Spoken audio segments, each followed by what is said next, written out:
চোখ রাখবো অন্যান্য খবরে। অর্জুন সিং এর ভাইপো পাপ্পু সিং গ্রেফতারিতে ব্যারাকপুর শিল্পাঞ্চলে তৃণমূলের দ্বন্দ্ব একেবারে প্রকাশ্যে। তৃণমূল বিধায়ক সোমনাথ শ্যামের মদতেই গ্রেফতার করা হয়েছে পাপ্পুকে, দাবি তৃণমূলেরই একাংশের। আর তাতেই শুক্রবার সকাল থেকে উত্তাল ব্যারাকপুর। পাপ্পুকে গ্রেফতারির প্রতিবাদে রাস্তায় নেমে বিক্ষোভ দেখান তৃণমূল কর্মী সমর্থকদের একাংশ। ব্যারাকপুরে ফের একবার তৃণমূল ভার্সেস তৃণমূল। জগদ্দলের তৃণমূল কর্মী ভিকি যাদব খুনের ঘটনায় অর্জুন সিং এর ভাইপো পাপ্পু সিংকে গ্রেফতার করে পুলিশ। আর তারপরে তৃণমূল কংগ্রেসের গোষ্ঠীদ্বন্দ্ব প্রকাশ্যে এসেছে। পাপ্পুর আইনজীবী এবং দলের একাংশের দাবি অন্যায়ভাবে তাঁকে গ্রেফতার করেছে পুলিশ। পাপ্পুর গ্রেফতারির পর রাস্তায় নেমে বিক্ষোভ দেখান তৃণমূল কর্মী সমর্থকদের একাংশ।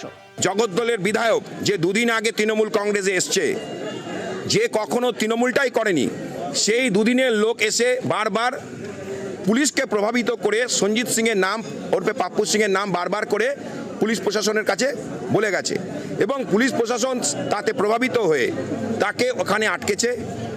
কিন্তু আশ্চর্য ব্যাপার, ছবিগুলো দেখুন আপনারা, প্রতিটা সময় প্রতিটা ছবিতে দেখুন এই পঙ্কজ সিং থেকে শুরু করে যত ক্রিমিনাল, সমস্ত ক্রিমিনালের সঙ্গে কার ছবি রয়েছে?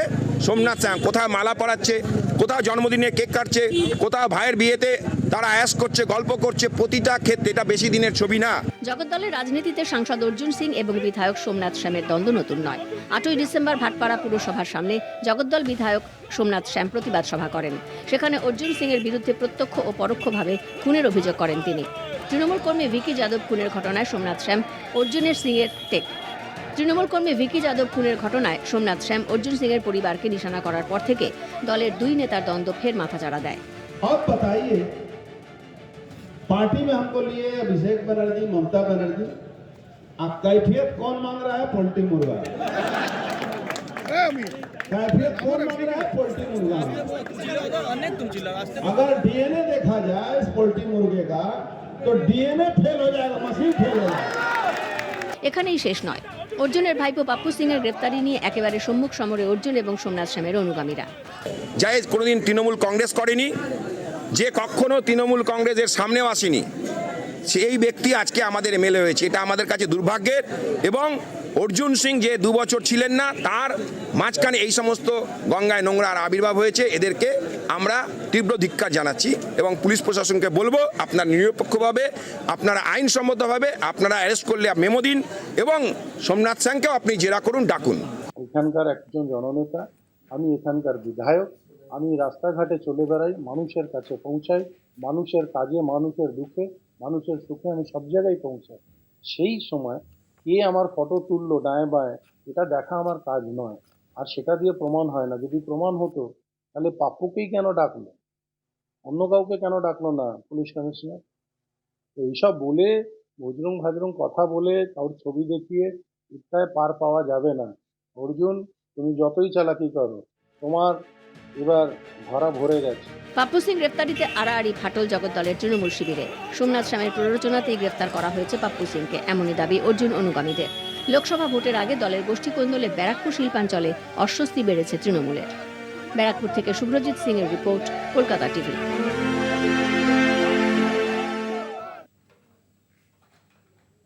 এদিকে ম্যানগ্রোভ কাটার অভিযোগে গ্রেফতার বিজেপি নেতা। মইপিট থানার গুড়গুড়িয়ার ঘটনা এটি। পেটকুল চাঁদ নদীর পাড়ের ম্যানগ্রোভ কাটার অভিযোগ এবং নদীর পাড়ের যে জায়গা কেটে বসতবাড়ি তৈরির অভিযোগে গ্রেফতার বিজেপি নেতা তারাপদ কয়াল। আর এই ঘটনাকে কেন্দ্র করে রাজনৈতিক তরজা একেবারে তুঙ্গে উঠেছে। নির্বিচারে গাছ কাটা, ম্যানগ্রোভ অরণ্য ধ্বংস করে মাছের ভেড়ি করা, নদীতে বাঁধ নির্মাণ সহ একাধিক কারণে ধ্বংসের মুখে সুন্দরবনের ম্যানগ্রোভ বনাঞ্চল। এর ফলে সুন্দরবনের বাস্তুতন্ত্র হারাচ্ছে ভারসাম্য। এ নিয়ে বিস্তর অভিযোগ আসে সামনে। এই ইস্যুতে বিরোধীদের নিশানায় শাসক দলও। এবার সেই ম্যানগ্রোভ কাটার অভিযোগ উঠল বিজেপি নেতার বিরুদ্ধে। দক্ষিণ 24 পরগনার মইপিট থানার গুড়গুড়িয়া ভুবনেশ্বরী গ্রামে পেটকুল চাঁদ নদীর পাড়ে ম্যানগ্রোভ কাটার অভিযোগে গ্রেফতার করা হয় 8 জনকে। জানা গিয়েছে, নদীর পাড়ে ম্যানগ্রোভ কেটে ওই জায়গা থেকে মাটি কেটে বাড়ি তৈরি করা হচ্ছিল। সেই সময় মইপিট উপকূল থানার পুলিশ বিজেপি নেতা তারাপদ কয়ালকে গ্রেফতার করে। শুক্রবার ম্যানগ্রোভ কাটার অভিযোগ পেয়ে ঘটনাস্থলে যায় পুলিশ। নদীর পাড়ে ম্যানগ্রোভ কেটে ওই জায়গার মাটি কেটে নিয়ে যাওয়া হচ্ছে বাড়ির উঠোনে। অভিযুক্তদের বিরুদ্ধে বেআইনিভাবে ম্যানগ্রোভ কাটা, নদীর পাড়ের মাটি কাটা সহ একাধিক ধারায় মামলা রুজু করেছে পুলিশ। প্রশাসনিক উদাসীনতার অভিযোগে সরব গ্রামবাসীরা। আমাদের প্রচুর ক্ষতি, আমাদের এই যে দুর্যোগ বন্যা আসে তাতে আমরা এই বাঁধ রক্ষা করতে পারি না। বাঁধ রক্ষা করার ক্ষেত্রে এই যে গাছ আমাদেরকে প্রচুর সাহায্য করে, এবং এই গাছ না থাকলে আমরা এখানে নদী পাড়ের কাছে আমরা বসবাস করে জীবিকা নির্বাহ করতে পারি না। এই ঘটনাকে কেন্দ্র করে রাজনৈতিক তরজা তুঙ্গে। এটা বিজেপির নেতা বলেই সম্ভব।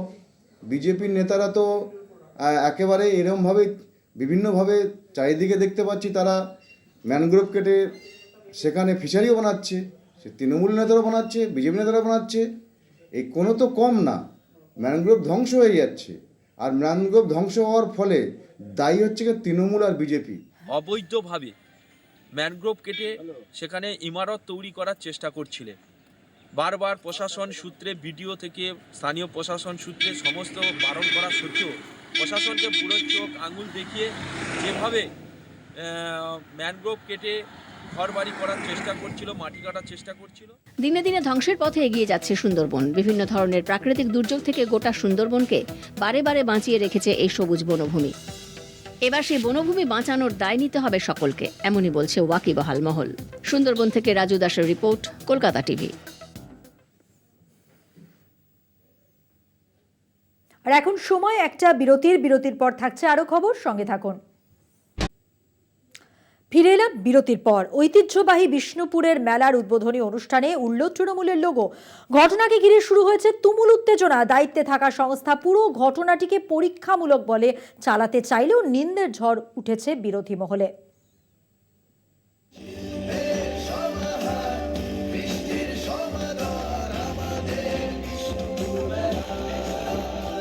বৃহস্পতিবার থেকে শুরু হয়েছে বাঁকুড়ার বিষ্ণুপুর শহরের ঐতিহ্যবাহী সুর শিল্প এবং সংস্কৃতির মেলা। ভার্চুয়ালি এই মেলার উদ্বোধন করেন মুখ্যমন্ত্রী মমতা বন্দ্যোপাধ্যায়। এছাড়াও উদ্বোধনী মঞ্চে উপস্থিত ছিলেন বাঁকুড়া জেলা শাসক এন সৈয়দ, পুলিশ সুপার বৈভব তিওয়ারি, বাঁকুড়া জেলা পরিষদের সভাধিপতি অনুসুয়া রায় সহ শাসক দলের একাধিক বিধায়ক। সেই সময়ই মঞ্চ থেকে মেলার প্রচারমূলক ফোমের একাধিক ফ্লাইং লোগো ছাড়ার সঙ্গে বেশ কয়েকটি তৃণমূলের দলীয় লোগো দেখা যায়। মেলা শুভ উদ্বোধন করি, কিন্তু এবারে 36তম বিষ্ণুপুর মেলা, ব্যতিক্রমী বিষ্ণুপুর মেলা হয়েছে। ঘটনায় অস্বস্তিতে পড়েন উপস্থিত বিধায়ক সহ বাকিরা। অস্বস্তি এড়াতে ঘটনা সম্পর্কে অবগত ছিলেন না বলে জানান বিধায়ক। পুরোপুরি সরকারি মেলা, এবং আজকে নিশ্চয়ই আপনারা দেখলেন যে এটা আমাদের সবচেয়ে বড় বিষ্ণুপুরবাসী তথা বাঁকুড়ার একটা বড় প্রাপ্তি, যে মাননীয় মুখ্যমন্ত্রী মমতা বন্দ্যোপাধ্যায় তিনি আজকে উদ্বোধন করলেন। এটাই আমাদের মেলাকে আরো বেশি ধন্য করলো, আরো বেশি সমৃদ্ধ করলো। ব্যাপারে আমার কিছু বলার নেই, কারণ আমি ব্যাপারটা এখনো পর্যন্ত আমার নজরে আসেনি, বা আমি নিজে এই ব্যাপারে ওয়াকিবহাল। এদিকে লোগো উড়ানোর দায়িত্বে থাকা একটি সংস্থার কর্মীর দাবি, পরীক্ষামূলকভাবে ওই লোগো উড়ানো হয়েছিল। এছাড়াও অন্য কোনো উদ্দেশ্য বা নির্দেশ ছিল না। ছবিও টিএমসি লোগোটা দেখলেন আপনারা উড়িয়েছি, আমরা ট্রায়াল করছিলাম কি রকম লাগে উড়াতে, এটা আমরা জাস্ট একটু চেষ্টা করলাম। লোগোটা ট্রায়াল করার জন্য নিয়ে আসলাম দাদা, ট্রায়াল করেছি কিরকম হয়, একটু আর আমাকে ওটাকে ভালো করতে হবে।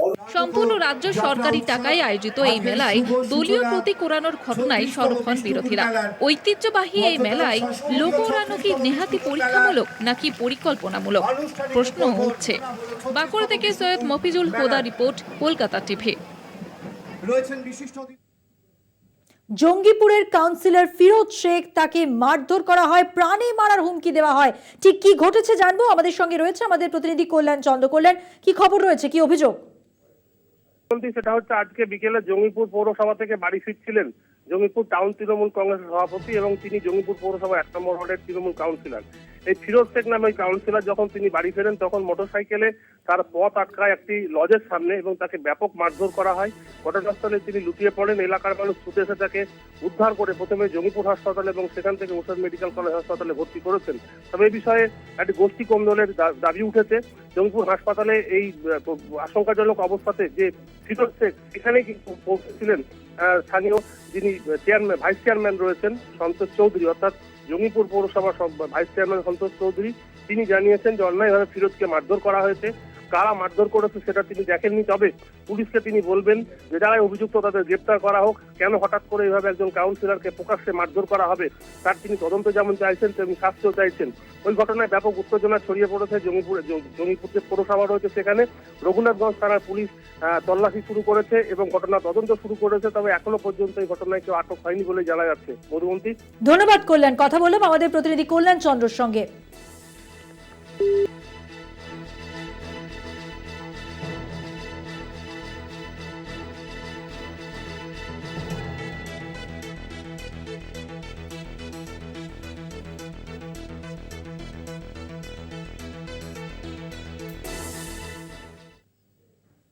চোখ রাখবো পরের খবরে।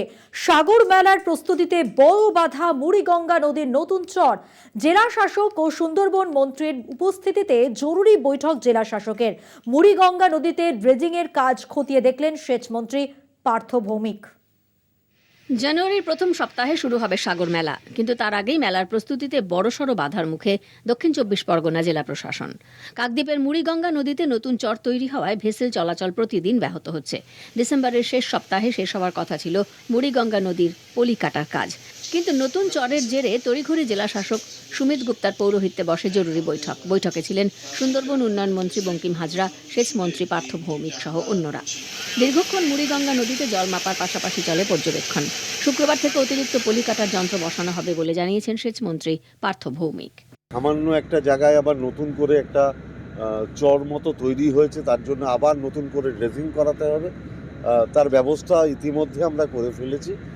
আমি এটুকু দায়িত্ব নিয়ে বলতে পারি যে পুণ্যার্থী যারা আসবেন। বৈঠক ছিল, সেই বৈঠকে আমাদের সেচ এবং জলসম্পদ দপ্তরের প্রিন্সিপাল সেক্রেটারি প্রভাত মিশ্র সাহেব ছিলেন। ডিএম সাহেব থেকে শুরু করে এডিএমরা, লাইন ডিপার্টমেন্টের উচ্চপদস্থ আধিকারিক, এবং সেখানে আমাদের প্রাক্তন মন্ত্রী তথা আমাদের কাকদ্বীপের বিধায়ক সদ্য মন্টুরাম পাখিরা, এসপি সাহেব থেকে শুরু করে সবাই ছিলেন। বিস্তারিতভাবে ফিডব্যাক আলোচনা হয়েছে।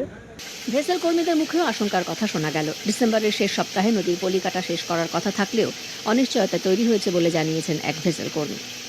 নদীর যে স্রোত, ওই স্রোতে পলিগুলো এসে পরপর করে জমা হয়ে যাচ্ছে। সেই জন্য চড়াটা পরপর করে চড়াটা বাড়ছে। চড়াটা বাড়ার কারণে এমনি কুয়াশা, তারপরে এভাবে চড়া বাড়তে থাকলে সাধারণ মানুষ ছাড়া যারা তীর্থযাত্রী আসবে ওনাদের ক্ষেত্রে অনেক ধরনের অসুবিধা আসতে পারে। পুণ্যার্থীদের সুবিধার্থে সব রকম ব্যবস্থা থাকছে বলে জানিয়েছেন ভূতল পরিবহন নিগমের ইনচার্জ অর্পণ দাস। 2-1 দিন আগে ইরিগেশনের সহযোগিতাতে ওই জায়গাটা আইডেন্টিফাই করতে পেরেছি। আগের বছরের ন্যায় যাতে এইরকম ঘটনা না ঘটে, কুয়াশাতে ভ্যাসেল হারিয়ে যাওয়া যাতে না ঘটে, তার জন্য অস্ট্রেলিয়া থেকে ফকলাইট আসছে, ইসরোর থেকে এবং ইসরোর প্রযুক্তিতে তৈরি হওয়া জিপিএস প্রত্যেকটা ভ্যাসেলে বসছে। সব মিলিয়ে সাগর মেলার প্রস্তুতি তুঙ্গে। এখন অপেক্ষা শুধু সেই মহেন্দ্রক্ষণের। সাগর থেকে কোয়েল মণ্ডলের রিপোর্ট, কলকাতা টিভি।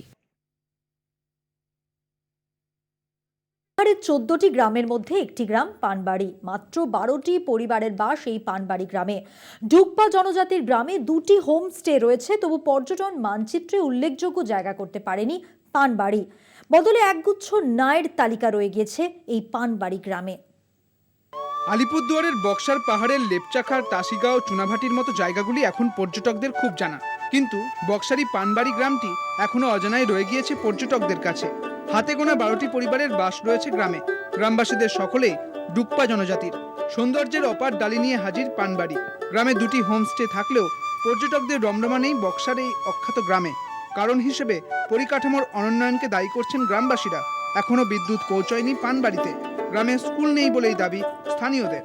मेन समस्या है हम लोग को गांव का जो रास्ता का प्रॉब्लम है, और क्या स्कूल नहीं है, और क्या बोलता है हम लोग को यहाँ के रास्ता का बहुत जरूरी। बिजली लाइन नहीं है, इलेक्ट्रिसिटी नहीं है। अच्छा। পানবাড়িতে বিদ্যুৎ সংযোগের বিষয়ে রাজ্যের দীর্ঘসূত্রিতাকে দায়ী করছেন বিজেপির বিধায়ক বিশাল নামা। অন্যদিকে রাজা ভাতখাওয়া গ্রাম পঞ্চায়েতের উপপ্রধান পার্থপ্রতিম দত্তের দাবি খুব শীঘ্রই এলাকায় পৌঁছে যাবে বিদ্যুৎ। পানবাড়ি নিজে আমি ভিজিটে গিয়েছিলাম, আমি ওখানে জনগণের সাথে আমি বসেছি। সত্যি দেখলে খুব খারাপ লাগবে আর কি। রাস্তার সেই ব্যবস্থা নাই, স্কুলের সেই রকম ব্যবস্থা নাই, লাইট নাই, তো সত্যিভাবে ওখানে অনেক অসুবিধা। আর ওখানকার জনগণ নিয়ে এই লাইটের ব্যাপারে আমি নিজে এসএসকে বলেছিলাম যে ওনাদের সার্ভে টার্ভে করিয়ে যত তাড়াতাড়ি হবে ওরা করাবো, কিন্তু দেখা যাচ্ছে এখন অবধি কাজ হচ্ছে না। জেলা থেকেও চলছে, আমাদের গ্রাম পঞ্চায়েত থেকেও চলছে, কিন্তু বড় সমস্যা হচ্ছে আমাদের ডেভেলপমেন্ট করতে গিয়ে আমাদের সবথেকে বড় সমস্যা হয়ে যাচ্ছে আমাদের বন দপ্তর। বিভিন্ন রকম ডেভেলপমেন্টে তারা আমাদের বাধা সৃষ্টি হচ্ছে, সেই জন্যই আমাদের এই সমস্যাটা সবথেকে বড় সমস্যা হয়ে যাচ্ছে। আমরা তো চাই ওই এলাকায় ডেভেলপমেন্টটা হোক এবং বাইরে থেকে মানুষ আসুক। কিছুদিন আগে আমরা ইলেকট্রিক ডিপার্টমেন্টের সাথে গিয়ে পোখরি এবং পানবাড়িতে সার্ভে একটা করিয়েছি, যে সার্ভে অলরেডি আমরা খবর নিয়ে দেখেছি সার্ভে কমপ্লিটেড এবং টেন্ডার শুধু প্রসিডিওরটা বাকি আছে। টেন্ডার প্রসিডিওরটা হলেই পানবাড়ি এবং পোখরি এই দুটো জায়গায় আমরা ইলেকট্রিক কানেকশন পৌঁছে দিতে পারি।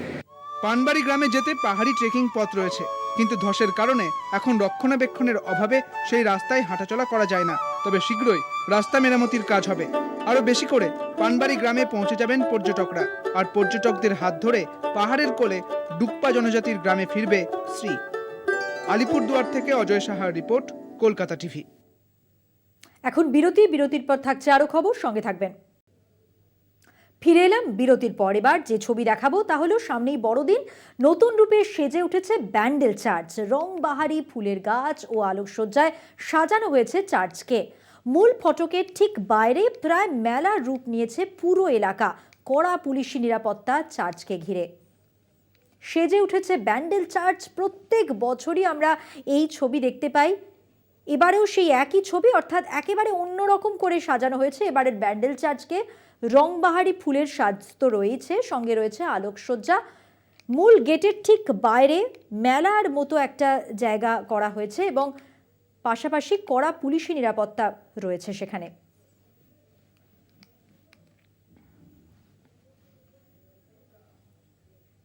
জেলার সারাদিন আজকের মতো এ পর্যন্তই। দেখছেন কলকাতা টিভি, রাত দিন 7 দিন।